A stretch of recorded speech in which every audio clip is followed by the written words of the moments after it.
Hey everyone, welcome to my channel. This is Harika. So in today's video, what I'm going to show you is how we can actually access a queue item using an API. So basically, we have covered everything that's there on APIs using Postman, HTTP request and everything on my channel. But there are some things that I realized that which were not covered.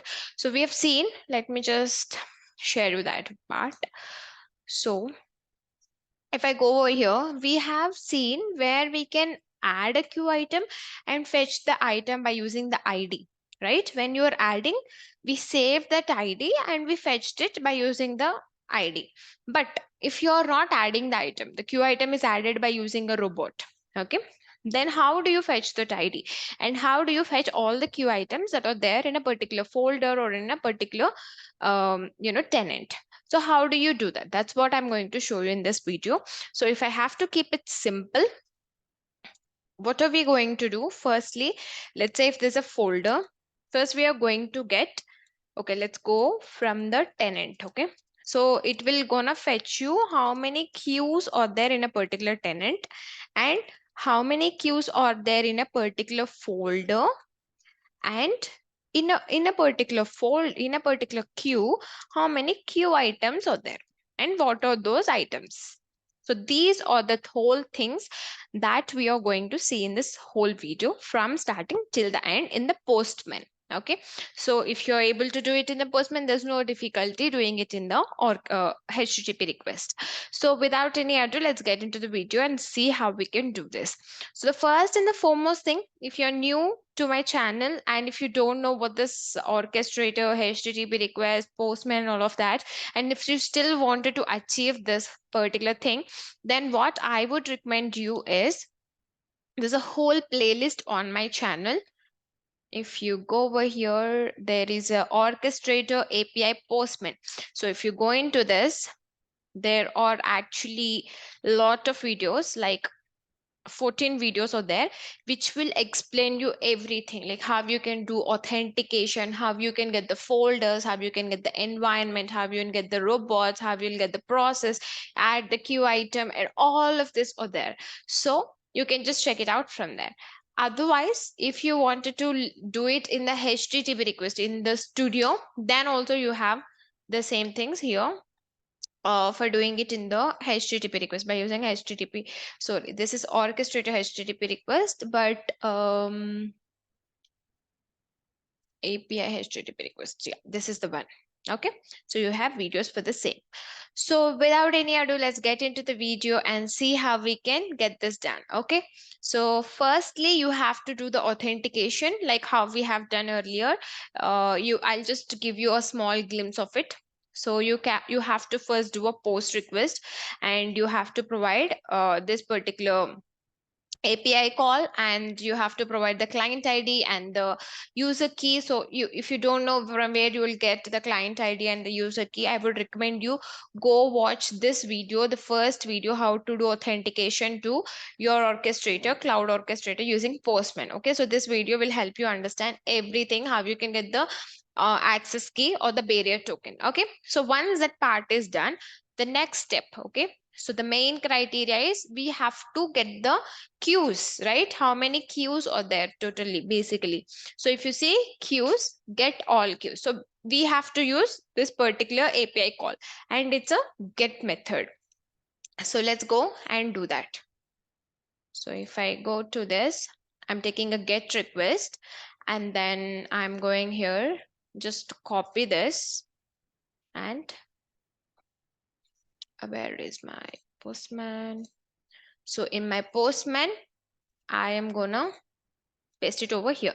So if you see here, this should be your cloud URL, organization, and the tenant. So just copy till here, okay? And then put it over here. Done. Your organization, tenant, organization, and the cloud URL, okay? So this part is done. So this queue definitions, this particular API call, what it will do, it will fetch all the queue items, okay? So now, right? So what we have to do, let's go to the here. Okay, so this part we have done. And next you can just give the content type, which is application slash JSON. Go to headers, give the content type application slash JSON. Done. Perfect. And the next thing is authorization. Okay, so we will be taking the barrier token. So that thing you will be getting that barrier token once after you do the authorization. You'll get this whole thing. The first part, which is access token, right? This first part you have to copy and you have to put it over here. Okay, this is your barrier token. That's it. Only these three things you have to do, and you would be getting the response in this form. So let's go and send the API call. Could not send request, content time contains. Okay, let's go and see. When I was pasting here itself, I saw there's something weird. Okay, send. Perfect. So if you see here, there are 10.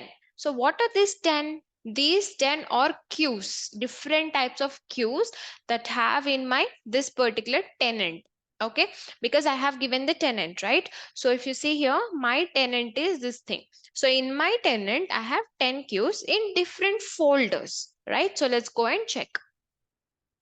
So if I go over here, this is my tenant, okay? And these are the different folders that I have in my tenant. So I'm going to the first folder, and here how many queues I have? 2 queues. 2. And in the second folder, I have 4. 2 plus 4, 6. And in the third folder, 6 plus 4, 10. Perfect. So I have 10 queues total. So whatever it has shown me here is right. 10 queues I have. So let's go and see what are those. So if you see the unique queue that's there in the default folder, demo queue, default folder, and dummy queue in the default folder, all of this, right? So if you see, my interest is I wanted to fetch the items from here, which is in the modern folder. So let's go to the modern folder. Okay, so if I go scroll down, so modern temp, there is 1 RSVP queue, 2, then 3 SOP approval, and the demo HTTP queue. So there are 4 queues, right? So what my interest is, I wanted to fetch the items from this particular queue. So what you have to do that, let's go again to the API call. So get QueueItems by ID, right? So if you see here in this, we have got this queue. This is a whole queue. And in this, there's something called as ID. Okay, this is used for fetching the items by using the ID. So just copy this particular ID. And what else we need? Just copy this whole API call. Okay, so just copy this. And if you go over here, it's a get request. Okay, it's a get request. I'm doing a get request and then copying this whole URL. So here, if you see, again, cloud URL, cloud organization, and the cloud tenant. So I'm just copying it till here and replace it over here. Perfect. And this is something called as queue definition. Okay, so how you should give that, I'm going to tell you now. Before to that, let's finish up what are the other things that we have to do there. So if you see, authorization is done. Authorization is barrier token, right? So let's go and do the authorization barrier token. I have it from my previous API call.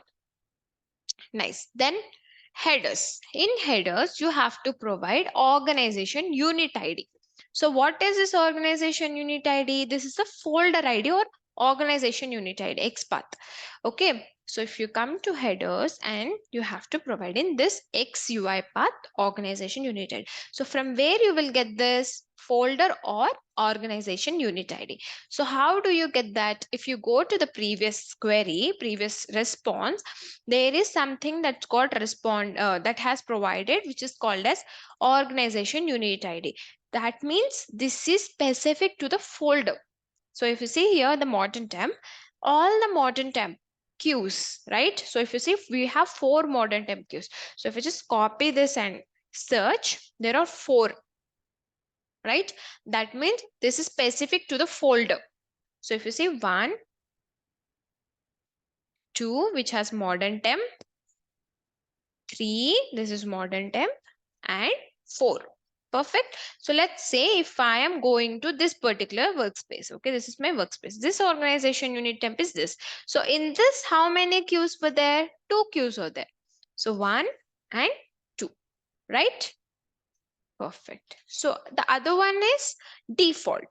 So if you go to default, these were 4, right? 1, 2, 3, and 4, like that, which is specific to the folder. So what do we need now? We need the organization unit ID of modern temp, right? That's where our queue is located. So just copy this and provide it over here. Perfect. This is also done. So now what else we have to provide is we have to provide the ID. Okay, we have to provide the ID. So how we have to provide the ID is, we can, if you do it directly in this way, it is not going to work. So if I directly gonna provide like this, okay, 850702. Where is my, this is the one, right? 850702. So if I directly provide like this, it will not work.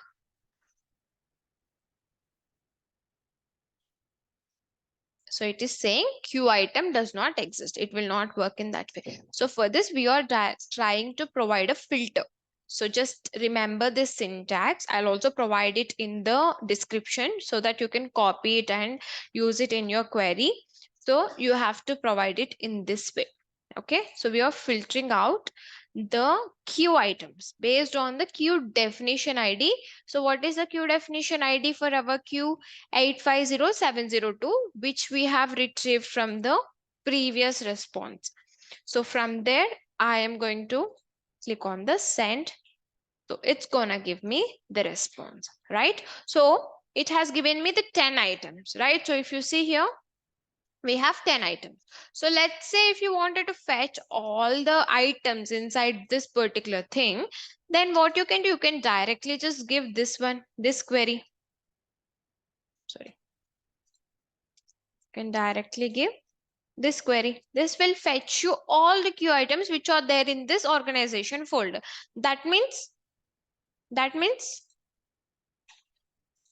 it has 10 items in this and 1 item in this. So what is my organization ID? Modern temp.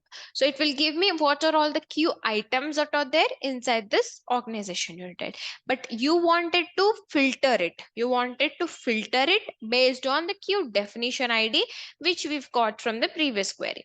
So that we will be filtering out only the queue items that are there in this particular queue. Clear? I hope this has given a lot of information for all of you. So if you see here, there are 10 items, right? And each item has the same definition ID. If I do Control F and search, 10 items are there, right? 10 items are there. So each item has this same definition ID. And if you wanted to get the ID that is specific to the queue item, okay, queue item, then you can go for there's one more ID, this one. Okay, this ID is specific to the queue item. Okay, and also you can, as this is in the JSON format, you can easily retrieve it from the JSON. Okay, so this is how you can actually get the values of the queue and the queue items that are there in a particular tenant and also in a particular folder, and the queue items in a particular queue by using the queue definition ID. So I hope you found this video useful, and I will make one more video on how you can achieve the same thing using HTTP request in the studio, UiPath Studio. So in that, I will also be explaining the concept on how you can retrieve it from this particular JSON as well. So if you don't know how to retrieve, how to deserialize JSON, and if it is in the different formats, then I would suggest you to watch this video. This is just 1 hour video which will give you a complete understanding of what is API, what are different JSON formats, and how do we retrieve based on the different formats. So if you see, If it's a JSON array, we retrieve it certain way. If it's a JSON, we retrieve it certain way. So every small detail I have covered in this tutorial. So this will be very much useful and very helpful for you to watch and understand. So yes, if you found this video useful, please give a thumbs up and also share across your friends who are working on Orchestrator APIs and all. So, and I'll see you in the next time with the next video. Until then, stay tuned to my channel and do consider subscribing if you found my videos useful. Thank you so much. I'll see you in the next video next time. Till then, bye.